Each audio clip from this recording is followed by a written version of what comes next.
नमस्कार दोस्तों। आरआरबी के लिए साइंस की टेस्ट सीरीज चल रही थी जिसका अगला वीडियो है। देखिए आज की वीडियो का पहला प्रश्न, लिथियम परमाणु में इलेक्ट्रॉन, प्रोटॉन, न्यूट्रॉन की संख्या क्रमशः कितनी है। तो लिथियम का परमाणु क्रमांक 3 होता है, तो इसमें 3 इलेक्ट्रॉन होते हैं, 3 ही प्रोटॉन होते हैं। न्यूट्रॉन की संख्या 4 होती है। 3 3 4 आपको यहाँ पर याद रखना है। रिक्तिका या रसदानी के चारों ओर पाई जाने वाली झिल्ली को क्या कहते हैं। तो रिक्तिका के चारों ओर पाई जाने वाली झिल्ली को टोनोप्लास्ट कहा जाता है। संचार उपग्रह वायुमंडल के किस स्तर में उपस्थित किए जाते हैं। तो ये बहिर्मंडल से ऊपर स्थापित किए जाते हैं, बहिर्मंडल से बहुत ऊपर स्थापित किए जाते हैं। यूरेनियम 236 किस में बदल रहा है। 97 यूरेनियम 224 में बदल रहा है। तो कितने अल्फा कण उत्सर्जित होंगे और कितने बीटा कण उत्सर्जित होंगे। तो 3 तो अल्फा कण उत्सर्जित होंगे और 1 बीटा कण का उत्सर्जन यहाँ पर होगा। बेसेमर प्रक्रम से बनाया जाता है। तो बेसेमर प्रक्रम से किसका निर्माण होता है। इस्पात का निर्माण किया जाता है। बेसेमर प्रक्रम से इस्पात का निर्माण होता है।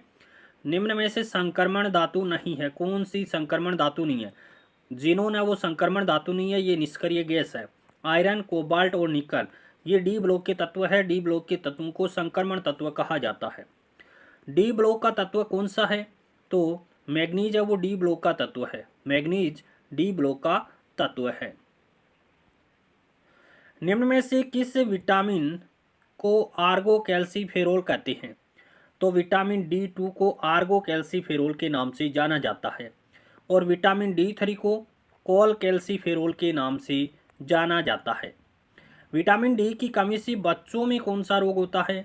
बच्चों में रिकेट्स रोग हो जाता है। विटामिन डी की कमी से बच्चों में रिकेट्स रोग हो जाता है और वयस्क में ओस्टियोमेलेशिया रोग हो जाता है। किसकी कमी से। विटामिन की कमी से। विटामिन की कमी से वयस्क में कौन सा रोग हो जाता है। तो वयस्क में ओस्टियोमेलेशिया रोग हो जाता है। निम्न में से विटामिन का कार्य है। विटामिन का कार्य कौन सा है। कैल्शियम फास्फोरस की उपयोगिता का नियंत्रण, ये विटामिन का कार्य है। हड्डियों की संरचना में सहायक होते हैं विटामिन, ये भी राइट है। एंजाइम को उत्तेजित करने में सहायक होते, ये भी राइट है। तो उपरोक्त सभी कथन यहाँ पर राइट हो जाएगा। क्षय रोग, जिसको टीबी, तपेदिक, यक्ष्मा इन नामों से जाना जाता है, कि परीक्षण हेतु विशिष्ट परीक्षण कौन सा है। तो टीबी की जांच के लिए मॉन्टेक्स टेस्ट किया जाता है। कौन सा टेस्ट। मॉन्टेक्स टेस्ट किया जाता है। क्षय रोग है वो माइक्रोबैक्टीरियम ट्यूबरक्यूलोसिस नामक जीवाणु के द्वारा होता है। हवाई जहाज में पाए जाने वाले ब्लैक बॉक्स का रंग कैसा होता है। तो नारंगी रंग होता है। टाइफाइड रोग की जांच के लिए कौन सा परीक्षण किया जाता है। तो विडाल टेस्ट किया जाता है। टाइफाइड की जांच के लिए कौन सा टेस्ट करते हैं। विडाल टेस्ट किया जाता है। टाइफाइड साल्मोनेला टाइफी नामक जीवाणु के द्वारा होता है।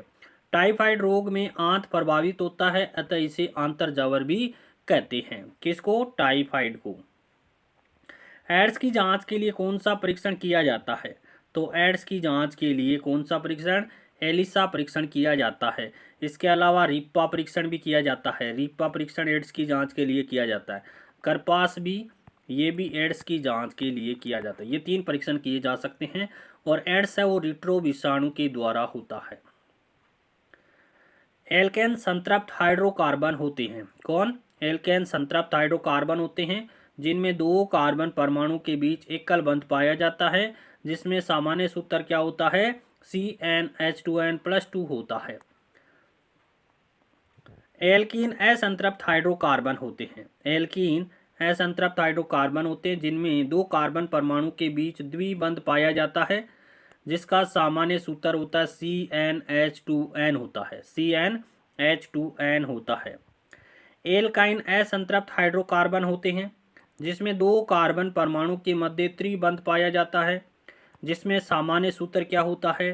तो CnH2n-2 होता है। एल्काइन का सामान्य सूत्र CnH2n-2 होता है। चुंबक के संबंध में सही कथन की पहचान करें। चुंबकीय बल रेखाओं की दिशा उत्तरी ध्रुव से दक्षिण ध्रुव की ओर होती है। बिल्कुल पहला ऑप्शन राइट है। चुंबक के अंदर चुंबकीय बल रेखाओं की दिशा दक्षिण ध्रुव से उत्तरी ध्रुव की ओर होती है, ये भी राइट है। चुंबक के बाहर तो चुंबकीय बल रेखाओं की दिशा उत्तरी ध्रुव से दक्षिण ध्रुव की ओर होती है, और चुंबक के अंदर चुंबकीय बल रेखाओं की दिशा दक्षिण ध्रुव से उत्तरी ध्रुव की ओर होती है। स्वतंत्रता पूर्वक लटकी हुई चुंबकीय सुई सदैव उत्तर दक्षिण दिशा में ठहरती है। उपरोक्त सभी कथन यहाँ पर राइट है।